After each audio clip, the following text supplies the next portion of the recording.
Hello class, welcome to this course EDT 411. The course is titled Instructional Materials Evaluation Techniques.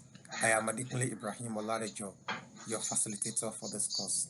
What are we going to be doing in this course?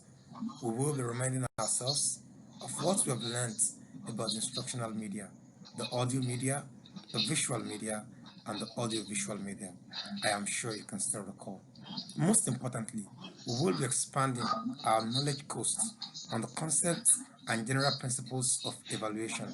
We will examine some established evaluation models and learn how to apply these models in assessing, measuring, and evaluating the qualities and standards of instructional materials for teaching and learning purposes.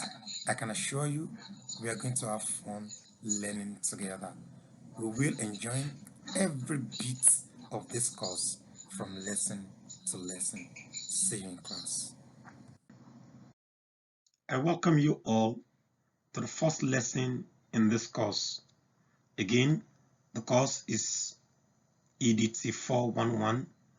Our first topic in this course, and of course the topic for today, is general principles of evaluation.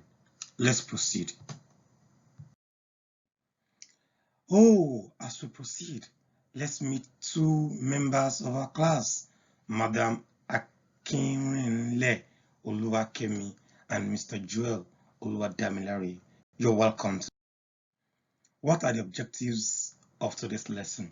At the end of this lesson, every member of this class should be able to recall the definition of instructional media, recapitulate the types of instructional materials with examples from the immediate surrounding, explain the concepts of assessment, measurement, and evaluation. Every member of this class should be able to differentiate between these three concepts. And of course, you should be able to recall the general principles of evaluation. Okay then, what are educational media? Madam Kemi, you want to try? Beautiful! Educational media are facilities, gadgets, equipment that the teacher employs to pass message across to learner. These materials helps to facilitate learning. These materials, these gadgets help to simplify learning. As they are useful for the teacher, they are equally very useful for the learners. Most importantly, educational media have the potentials to arrest and sustain learners' interest. In other words, they are entertaining. They have the potential to direct and focus learners' interest to the objective of the lesson. In other words, educational media pass messages across to learners. They inform them, they instruct them, depending on the educational objective of that lesson. And in other words, it implies that educational media have the potential to enhance behavioral change in a pleasurable manner. In other words, if a child in your class is to read 1 to 10, you imagine putting up a song that that helps the child or guides that child to read 1 to 10. That child is happy. That child wants to dance along with the song. As the child is dancing, the child is learning. Instructional or educational media can generally be divided into three: the audio media, the visual media, and the audiovisual. Audio media are materials that carry sound alone. Example, the talking drum, the radio, the loudspeaker. The audio production from your phone is an audio instructional material. So when you have sound alone, what you have simply is what? Audio instructional material. The voice of the teacher is an example of what? Audio instructional material. What are visual media? Visual media are materials, gadgets, equipment that appeals to the sense of sight, what you can see. Everything that can facilitate learning and that you can see with your eyes. They are all under the category of visual media. Generally, visual media are divided into four, just four: the projected media, the non-projected media, the print media, and the RELIA. Oh, what you want to ask me is, what are print media? I'm sure you know them. Your textbook, the handbill, the posters, the example of what? The examples of visual print media. The examples of what? Print media under visual media. Non-projected media, things that your students make in their school.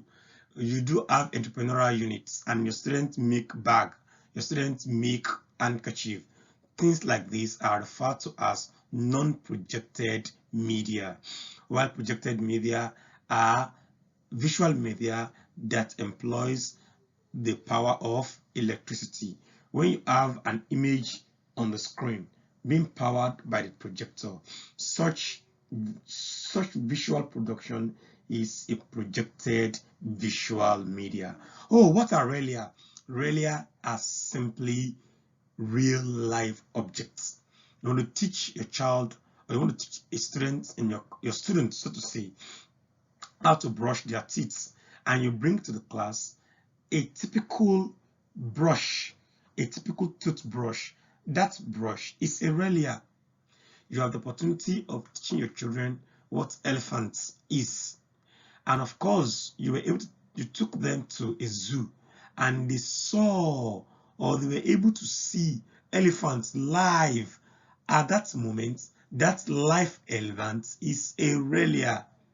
You are teaching the difference between a boy and a girl, and you therefore choose to use example of the students in your class as example. Oh, Taye, you come out, you are the boy. Kandi, you come out, you're the girl.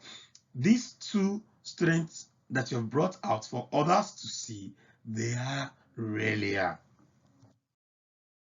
The concepts of audio media and visual media. Putting these two properties together gives you what? Audio visual media. In other words, any facility that you bring to the class to enhance learning, to facilitate the teaching and learning process, to help your students to grab what information you're passing across easily, and they can hear and they can see, that material is referred to audiovisual material. Audiovisual material therefore combines the property of the audio media and the visual media. Example, the television in your class, the tablets you're carrying, the Android phone in your hand, for as long as you are using them for instructional purposes, not to watch home videos. For instructional purposes, at that time that they are being used for that activity, they are referred to as audiovisual instructional. You will recall that at the beginning of this lesson, we said to ourselves that we'll be looking into two basic things: the instructional media and the general principles of evaluation. Now we are at it. What is evaluation, Mr. Joel? Beautiful, beautiful. That is evaluation. I'm sure at one time or the other, we all have had something or have had to see something about evaluation. When you measure, when you assess, and you provide a value judgment for what you have assessed and measured, what you have simply done is to evaluate. You can measure without giving a value judgment. You can assess without giving a value judgment. You have not evaluated. Until we have a value judgment for that assessment that is carried out, for that measurement that you have done, you have not evaluated. Assessment, measurement, and evaluation. What makes the difference and where is the relationship? Assessment tells you how well a child has performed in your class. Measurement tells you how much of performance you are able to assess of that child, while evaluation gives a descriptive judgment about what you have measured. For example, Assessment tells you that the child is having slight difficulty in pronouncing words in a comprehension passage. Measurement tells you that that child has scored 7 out of 10. Evaluation tells you that that child can be promoted or not promoted to the next class. Having understood the concepts of evaluation, what are the ethics, the rules that guides effective evaluation? 1. For an evaluation process to be effective, it must measure against specific standard. In other words, 70 makes distinction, 50 is just a pass, while 49 and below is failure. These are specific standards.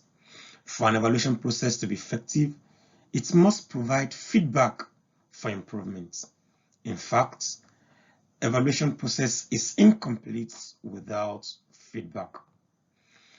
For an evaluation process to be effective, it must use multiple ratings to differentiate performance level, just as explained in 1. 70 is a rating, 50 is a rating, and it tells you that a performance level at 50 is not as superb as the performance level at 70. For an evaluation process to be effective, it requires standardized initial and periodic training. It utilizes the results and data to inform decision. Since this class is about evaluation, let me ask you a question. Oh, I can see your faces, you're scared. Please don't be. It's just a very simple question. Mr. Joel, I'd like you to attempt this question. Why is Africa still importing about 40 billion US dollar worth of food yearly, despite our rich land? That is the question. Oh, I can see you are doing deep search through thinking. Search no further. Baba of Africa, former President Olusegun Obasanjo, has provided the answer. What is the answer, you ask me? The answer is because we are treating agriculture as a developmental issue rather than a business. If we stop treating agriculture as a developmental issue and treat it as a business, then Africa will start making progress and reduce food importation. What have we learned in this lesson? In this lesson, we have reminded ourselves of what instructional media are, the major types with examples. We have described the concepts of evaluation, measurement, and assessment. We have been able to establish the relationship that exists among these 3 concepts and, of course, the difference. We have been able to explain the general principles of evaluation. In our next lesson, I'm sure we have enjoyed ourselves today. Until the next lesson, keep learning and stay safe. If you have any question, you can reach me through these channels. Thank you and bye for now.